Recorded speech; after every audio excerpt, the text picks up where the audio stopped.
So we are deeply blessed today to have with us a profound wisdom carrier, Reverend Roshi Joan Halifax, the Abbot of Upaya, a truly idyllic monastery in Santa Fe, New Mexico, that I've had the opportunity to visit and which I recommend visiting to any who can. I've had the good fortune of knowing Roshi Joan, who was a friend of my father's, for about 35 years, and feel very blessed by this contact over the years. And I know with certitude that Roshi Joan is no stranger to thunderstorms, having trekked the Himalayas extensively and being a frequent hermit in the Sangre de Cristo mountains. Roshi Joan herself is a force of nature. And so without further ado, I'll turn to her, but I should just mention that Roshi Joan is very kind to be with us at a time when she's needing to be with a friend who is going through a difficulty. And so she'll be with us just for the first part of the gathering. And our prayers are with your friend, dear Roshi Joan. Thank you, Pirzia. It is such an honor to be here. So on this day, I put an image behind me that represents the elemental powers of rain and of storm. And it was created in the 13th century, about 35 years before the Chinese Southern Song dynasty was conquered by the Mongol army led by Kublai Khan. And the painter's name was Zhenrong, who unleashed his elemental frustrations in relation to his political career. And he unleashed it onto paper. And he created maybe the most renowned Asian dragon ink painting that exists. It's called the Nine Dragon Scroll. And it's about 1/2 meter wide and over 10 meters long. And it depicts the sons of the Dragon King and their various natures. And Zhenrong blended images of the mystical beasts with clouds and mists and rains and whirlpools and rocky mountains and fire. And these images are elemental. They represent the power, as the dragon does, found in nature and also found in the Tao Te Ching. So I wanted to share this image with this community, how wonderful and wild this image is. And contemplating on the meaning of rain and storms, I don't know if many of you know this, but the name for a novice monk in my tradition, in Japanese, it's called unsui. Un is Japanese for cloud, and sui is water. So when you meet a novice monk, you're meeting unsui, you're meeting cloud water. And one of the characteristics of an unsui is that they often do what's called anya, which is they travel from monastery to monastery on pilgrimage. And they interact with the abbots or the Zen masters in those monasteries. And they kind of test those monastery minds, and their own minds are tested as well. And a poem, very brief, that is associated with unsui is to drift like clouds and flow like water. So the feeling in the practice And the feeling in life is one of boundlessness, of free flowing and free floating. So I wanted to share a bit from a few lines from a Zen koan that exemplifies this quality. And it's a beautiful 2 lines. Koan is a case, it's a public case, and the public cases are so interesting because they represent interactions between, say, monks and enlightened teachers. But they also are about a connection, and they exemplify in this exchange the quality of awakening. And this is from the 8th century. So Dao Wu asked Shitu, can you say anything further, about this situation of life and so forth? And Shitu answered, the vast sky does not hinder the white clouds from flying. The vast sky does not hinder the white clouds from flying. I love that line because it is the feeling in that line is that of freedom, of no obstacle, an absence of resistance, and also a sense of deep, profound boundlessness. So I actually want to turn to some words of a Christian mystic. I went to his monastery many years ago in Kentucky and into his hermitage and sat in the deep forest in that hermitage in this very kind of moist environment where the blessing of rain and storm is frequent. And this is the Christian mystic Thomas Merton. The rain I'm in is not like the rain of the cities.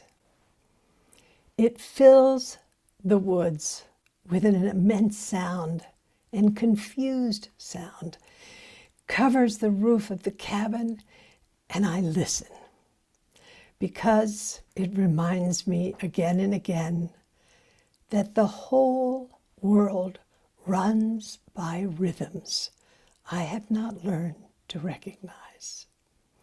Rhythms that are not those of the engineer. I came up here from the monastery last night, sloshing through the fields, and the night became dark, and the rain surrounded the cabin with its enormous virginal myth. A world of meaning, secrecy, silence, and rumor. Think of it.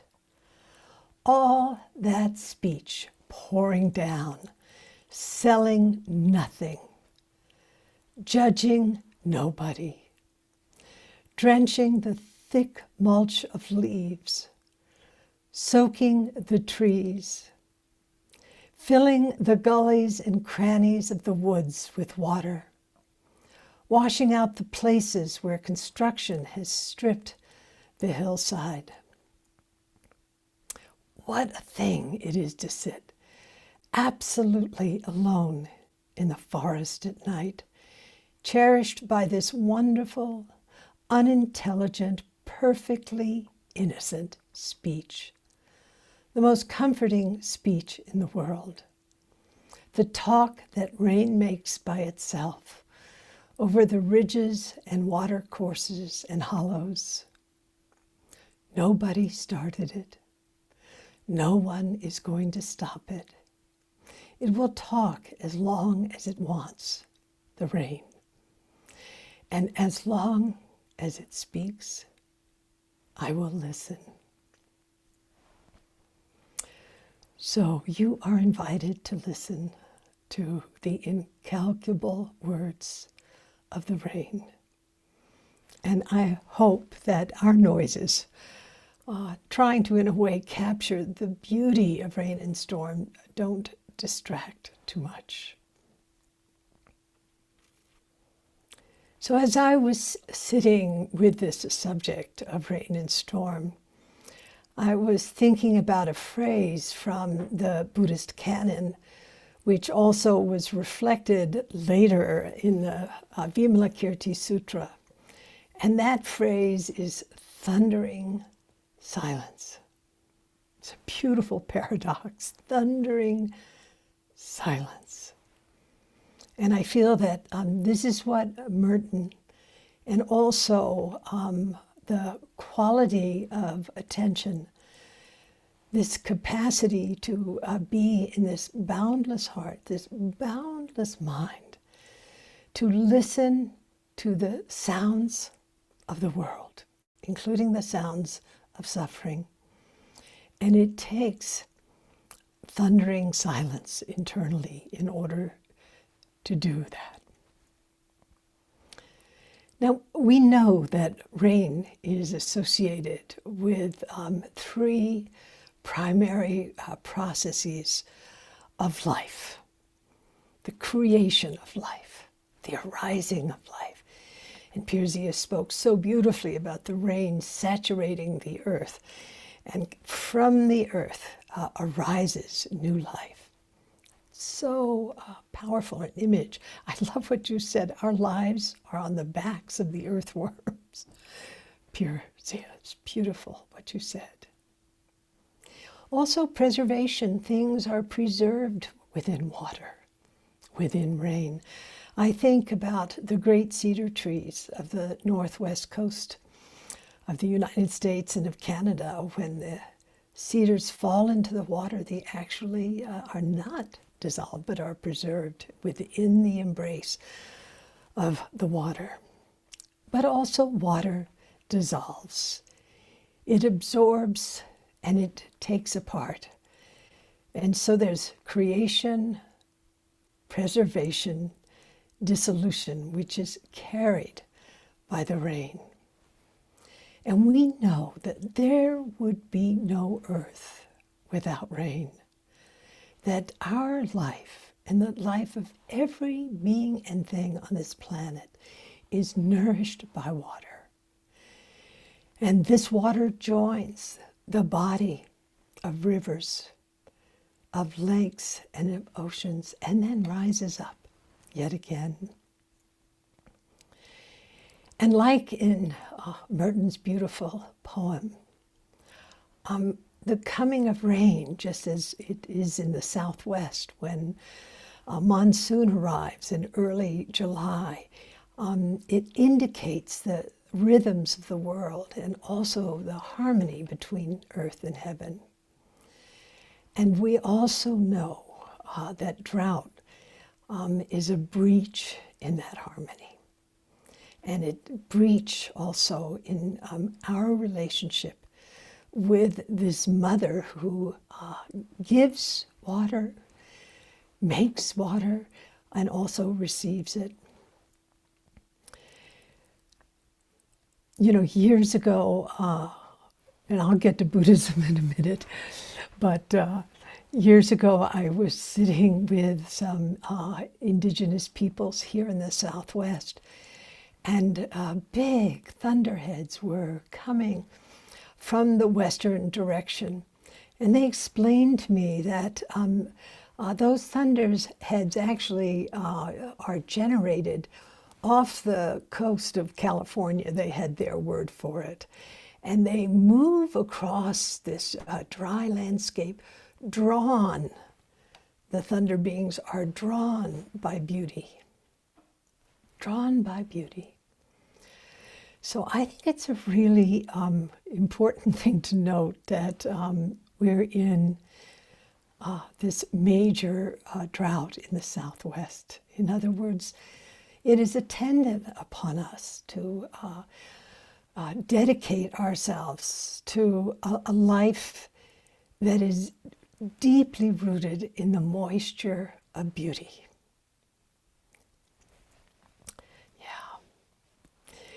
So I'd like to, and I want to be very careful about time. So let me just, I'm in a lineage that was founded in the 13th century by A. Dogen, a great practitioner who went to China and who awakened within the very powerful practice that was offered in a monastery called Tiantiong. And he returned to Japan with the intention of revitalizing, of renewing, of nourishing a healthy Buddhism in Japan. And he wrote prolifically, and one of the most famous of his fascicles is called the Sunsuikyo. Sun is mountain, Sui is waters, and Kyo is sutra. And I wanted to share some lines from the Sunsuikyo. And Dogen, we're talking about thousands of words. He's so prolific. It's like, his whole life was just a kind of blessing of water words. And I've just taken some lines from the fascicle. Some beings see water as wondrous blossoms, but they do not use blossoms as water. Now you're probably already puzzling. I just ask you to listen serenely. Hungry ghosts see water as raging fire or pus and blood. Dragons see water as a palace or a pavilion. Some beings see water as the 7 treasures or a wish-fulfilling jewel. Some beings see water as a forest or a wall. Some see it as the Dharma nature of pure liberation, the true human body, or the form of the body and the essence of mind. Now, human beings see water as water. Water is seen as dead or alive, depending on the seer's causes and conditions. That's how we see rain. It can be a blessing or it can be a formidable obstacle. The typhoons, the tsunamis. Not a blessing maybe so much, but maybe renewal, or maybe a huge wake-up call. Now this isn't Dogen, sorry, but just saying. Back to Dogen. The views of all beings are not the same. And then Dogen says, question that matter now. The thoroughly actualized realm has 1,000 kinds and 10,000 ways. In this way, water is not just earth, water, fire, wind, space, or consciousness. Water is not blue, yellow, red, white, or black. Water is not form, sound, smells, taste, touchables, or the objects of mind, but water as earth. Water, fire, wind, and space actualizes itself. And then Dogen goes on, note that even though all things are unbound and not tied together, they abide in their own condition. However, when most human beings see water, they only see that it flows unceasingly. And then Dogen notes, this is a limited human view. There are actually many kinds of flowing. Water flows on the earth, in the sky, upward and downward. It flows around a single curve or into many bottomless abysses. When it arises, it becomes clouds. When it descends, it forms abysses. And then Dogen makes such a powerful point, but it's kind of strange. The path of water is not noticed by water, but is actualized by water. The path of water is not noticed by water, but is actualized by water. You know, Dogen is saying not to make a thing out of your awakening. Simply be it as it is. Dogen goes on, there are rivers and oceans within water, thus even when there is not a river or an ocean, there is water. It is just that when water falls down to the ground, it manifests the characteristics of rivers and oceans. Even in a drop of water, innumerable Buddha lands appear. There it is. And he finishes study whether there is water or no water in the house of the Buddha ancestors. So he enjoins us to not only study water, but to be this water. Be the rain. Do not separate from the storms. And I want to be sensitive to Pirzia's time.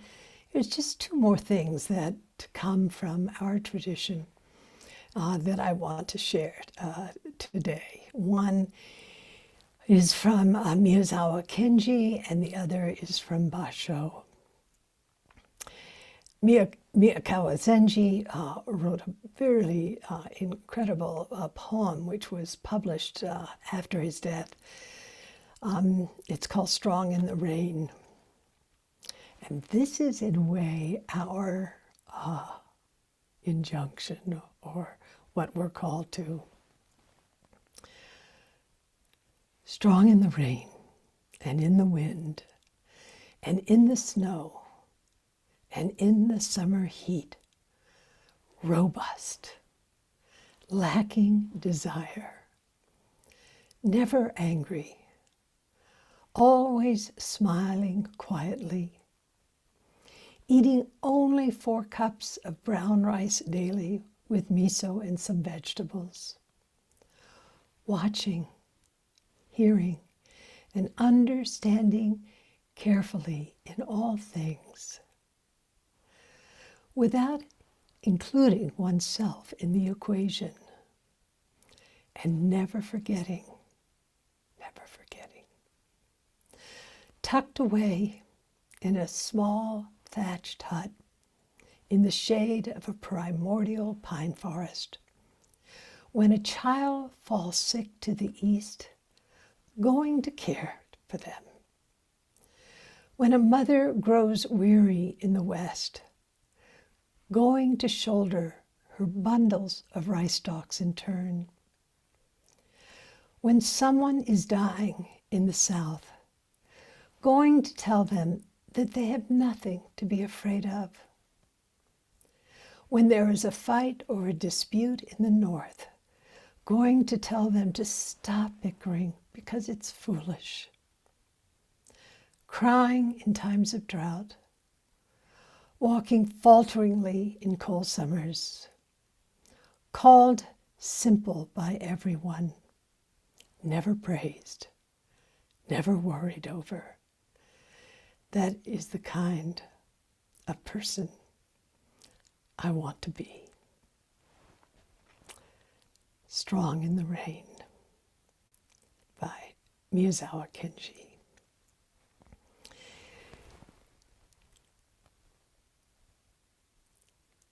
In my tradition, one of the inflections of rain is that it always finds itself to the lowest level. And its power is exactly that. So we can think about this in relation to our lives. How can we come from this cloud that is free as rain, finding our way to earth going to the lowest level, and as the poet said, this is the kind of person I want to be.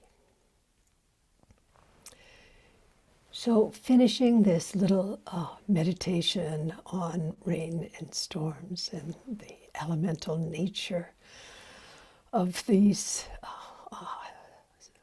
powerful manifestations of our natural world and of our natural life, I want to just finish with words from the great haiku poet Basho, and just 3 lines. A wanderer. Let that be my name. The first winter rain. I'll read it again. A wanderer. Let that be my name. The first winter rain. Thank you for your practice. Pirzia, your father is always with me. I met him so many years ago. I sang with him. Just doing zikr with him was so wonderful. He gave me the name of his sister. He gave me so much joy. And I remember maybe the first time you and I met, Pirzia, was when you were a child and your father came to Kathmandu, and the 3 of us got into a kind of wooden box on top of an elephant that lumbered through a big park on the edge of Kathmandu in Nepal. And I thought, oh, what a wonderful person this young man is. Now to see you in this ripened state, it brings me much joy.